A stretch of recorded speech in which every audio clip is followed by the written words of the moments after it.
किसी भी बड़े से बड़े लक्ष्य को पाने के लिए हमें इन चीज़ों की आवश्यकता है।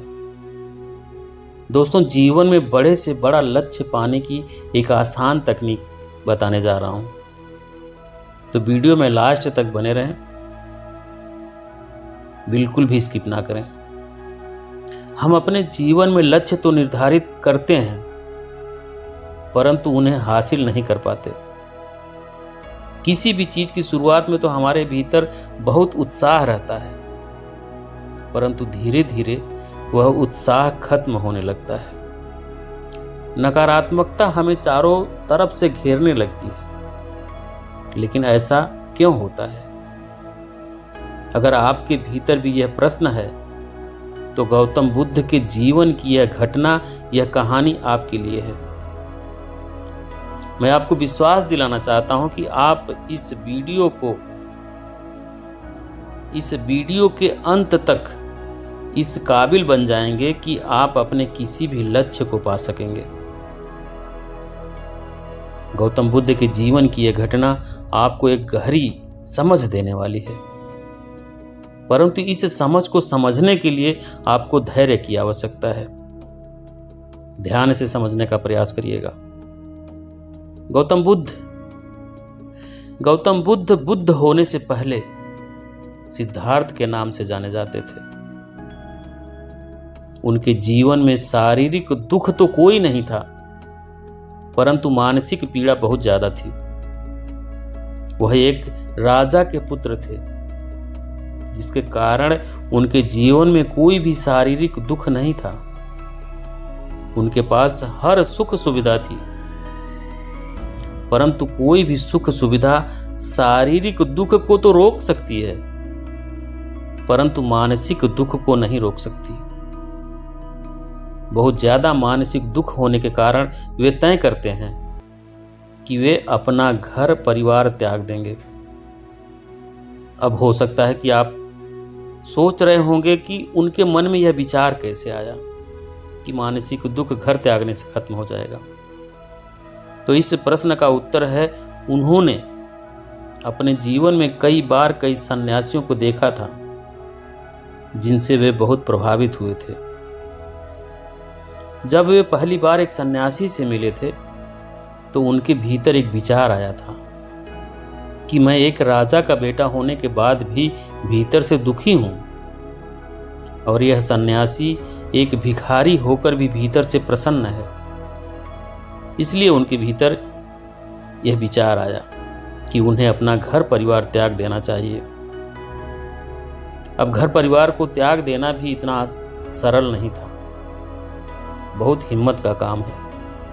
किसी भी छोटी से छोटी चीज को जिससे हम जुड़ गए हों, उसे छोड़ना हमारे लिए बहुत मुश्किल होता है, जब तक कि हमें उससे बड़ी कोई चीज ना मिल जाए। परंतु बुद्ध के साथ ऐसा नहीं था। उन्हें कोई बड़ी चीज नहीं मिली थी। उन्होंने तो बिना कुछ मिले ही वह सब कुछ छोड़ दिया जो उनके पास था।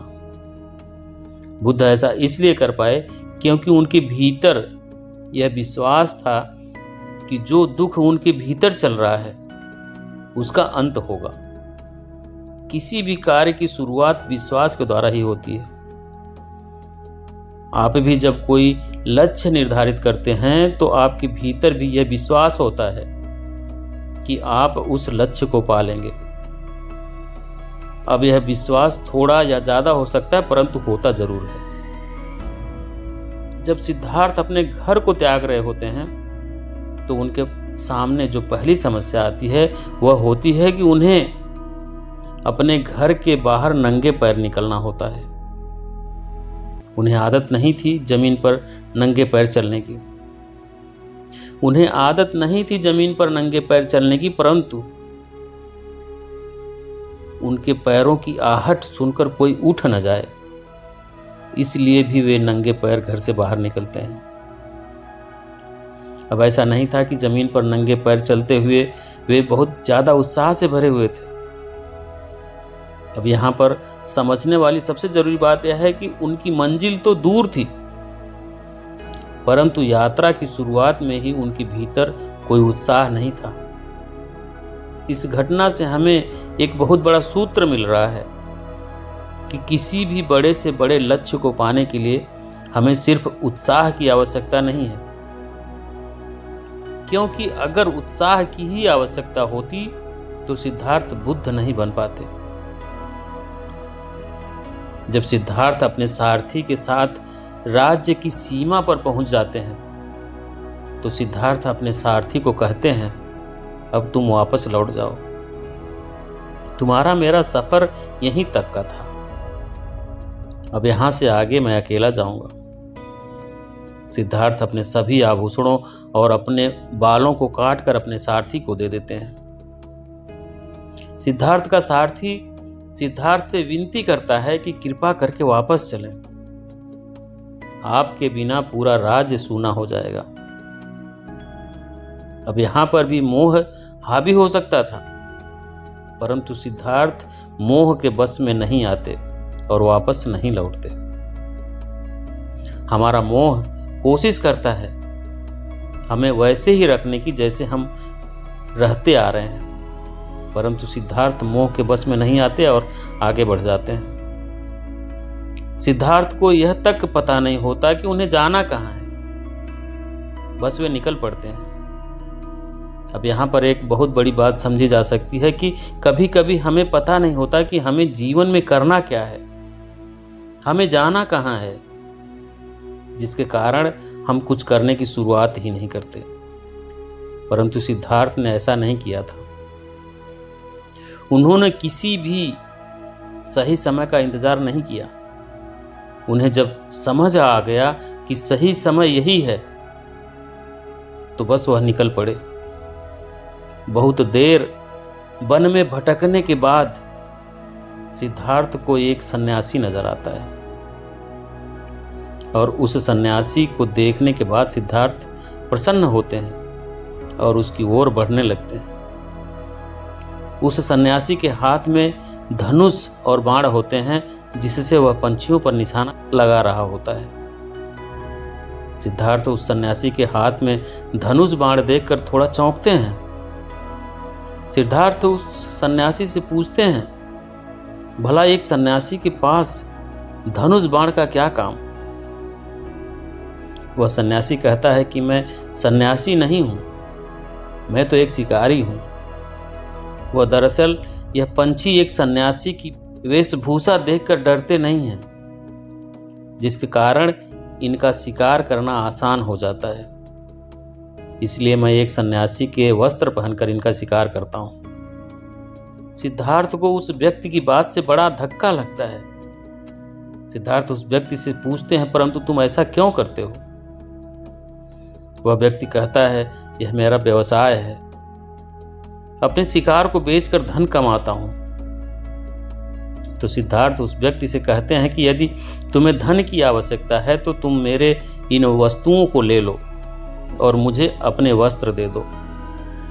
आभूषण तो मैं सभी छोड़ आया हूं, परंतु यह वस्त्र भी कुछ कम कीमती नहीं है। इन वस्त्रों में हीरे, मोती और सोने के तार जड़े हुए हैं। तुम इन्हें ले लो और मुझे अपने यह सन्यासी वस्त्र दे दो। इस तरह की बहुत सारी नकारात्मकता से भरी घटनाएं सिद्धार्थ के जीवन में घटती है, परंतु सिद्धार्थ अपने मार्ग में आगे बढ़ते चले जाते हैं।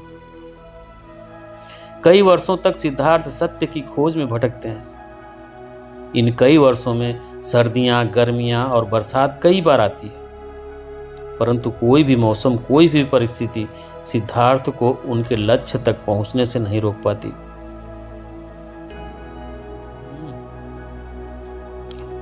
अब बहुत सारे लोग यह सोच रहे होंगे कि सिद्धार्थ अलग थे, उनके भीतर कुछ अलग था। तो इस प्रश्न का उत्तर सिद्धार्थ ने बुद्ध होने के बाद कई बार दिया है कि मनुष्य में कोई भेद नहीं है। मनुष्य में कोई भेद नहीं है। हर मनुष्य के भीतर बुद्ध होने की उतनी ही क्षमता है जितनी मेरे भीतर थी। बुद्ध ने यह बात कई बार कही है, परंतु लोग फिर भी इस बात पर विश्वास नहीं कर पाते।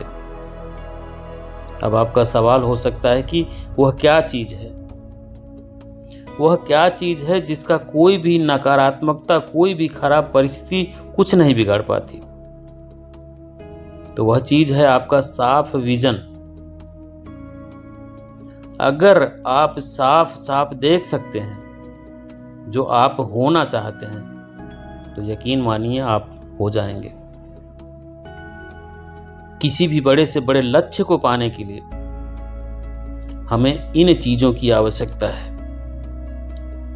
पहला एक बड़ा कारण, और दूसरा एक बड़ा विश्वास, और तीसरा एक साफ विजन। तो यही थी वीडियो दोस्तों। मुझे उम्मीद है कि वीडियो पसंद आएगी।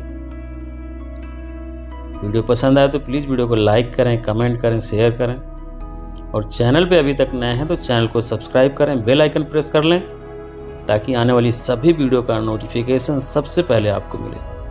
वीडियो देखने के लिए बहुत बहुत धन्यवाद।